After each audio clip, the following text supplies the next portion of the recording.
Some people will never, never, never sacrifice comfort for the sake of style. But on the contrary, people like me will never, never, never sacrifice style for the sake of comfort. In this specific atelier, you were not only able, as you explained, to craft bespoke from head to toe. I also heard that your customers in this bespoke atelier were able to have their bespoke fabric. How do you do that?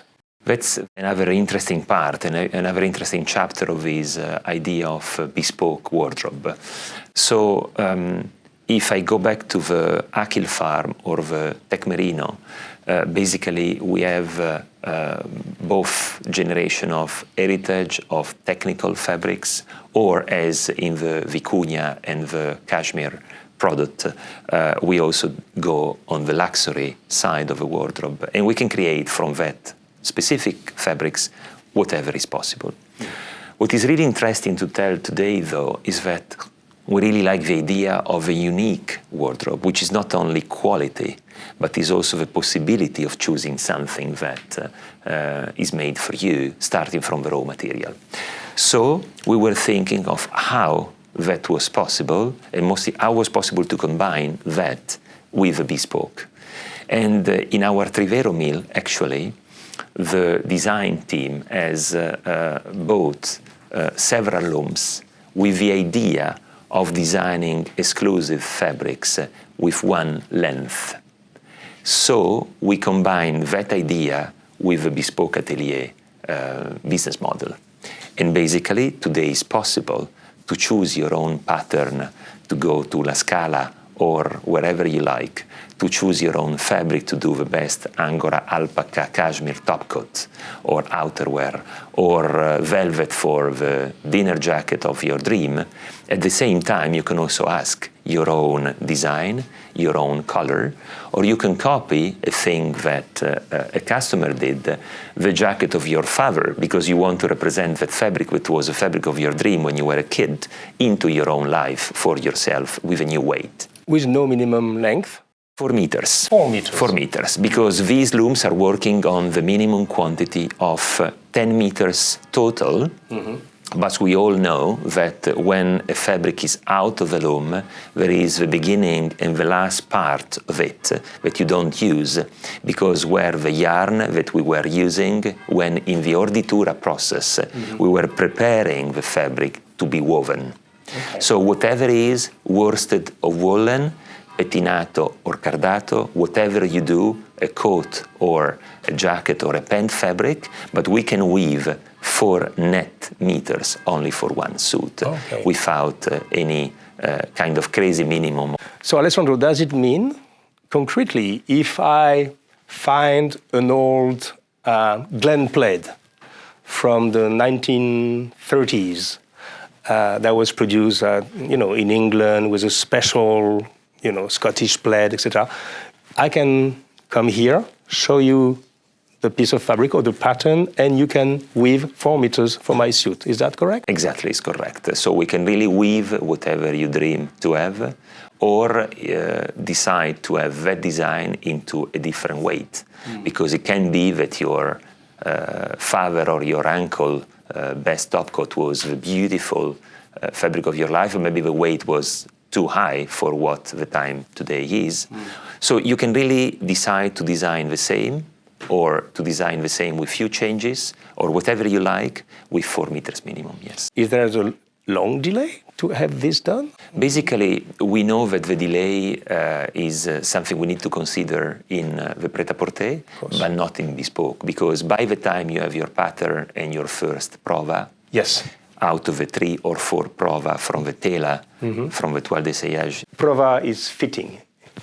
Exactly, and from that moment we start with the fabric production. So by the time your first fitting is on place, the fabric is done. Okay.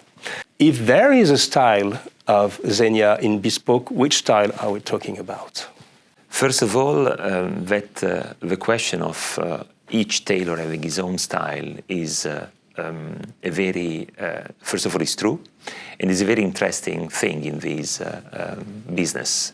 It's like if you go I can say, to a barber which has a style, and you go there because you like that type of cut and idea behind it. So I personally love the fact of having signature which are belonging to the companies, the tailors, the families, the tradition that these people are putting on place. Absolutely. What sometimes, though, that is distracting or maybe is not perfect for the person is that that style should evolve. So if you go to a special night with your partner because you go to l'opera or you go to a fantastic chic dinner, maybe a specific style is appropriate, but could not be the same for a different moment of your life with that type of suit, if the suit is not black or dark and is a day type of fabric. So what we decided to do here, and this is our interpretation, is that we keep the segment of proportions, we keep the ideas, so segment I mean the top and the bottom, the ideas of styling from the collar to the lapel, from the shoulder to the padding, from the pants bottom to the waist, up to the gilet, and also for all the other garments in the wardrobe, as the couture collection of Ermenegildo Zegna is. Okay. So we have our own shoulder, our own, normally we have a little open, but not too evident. We have all the details which are not that big, but not tiny, good Italian or let's say Milanese proportion, which is typical of a Milanese school. We have all the outerwear and the top coat deconstructed, so light with a very light lining and a very light canvas. We choose with Mario and D'Angelo very light canvas component to do this generation of garments. But at the same time, we are evolving the collection as the seasons are moving. So if there is an evolution in the fashion show or in the pret-a-porter, we move that evolution also on Bespoke. And then it's up to the conversation that the tailors drives to the customer to propose that classic lapel that is our signature, or the new one which is part of the last collection, which maybe Angelo and Mario are thinking that are more appropriate for that look. So the conversation goes to the level of proposing a style which is, for us, update to the customer and also to the look the customer wants to build something really unique. We don't stay stable to one look, but we move the look, even if it's belonging to our tradition, accordingly. What you, Alessandro Sartori, would see for me, Ugo Giacomet, as a bespoke suit here? It's a very challenging question, Ugo. But yes, no, I follow you since many years. I follow the work you do, and I have great respect for all your work and your team. But what is really interesting to me is to try to propose something that suits you the same way, or let's say in the same chicness way you wear today, in a different moment. I would really love, if I have a project to do, to think about yourself in sportswear, bespoke sportswear. So a nice blouson or a nice caban, a beautiful, fully fashioned cashmere sweater, a very nice chic pant, and the idea to represent yourself with the same style, but on a different moment of your life. That's my ambition as far as this project. I like this idea to go for a silhouette in casual, which, as you know, is not exactly my world, but I'm up to the challenge with Alessandro, and I'm sure we're going to do something.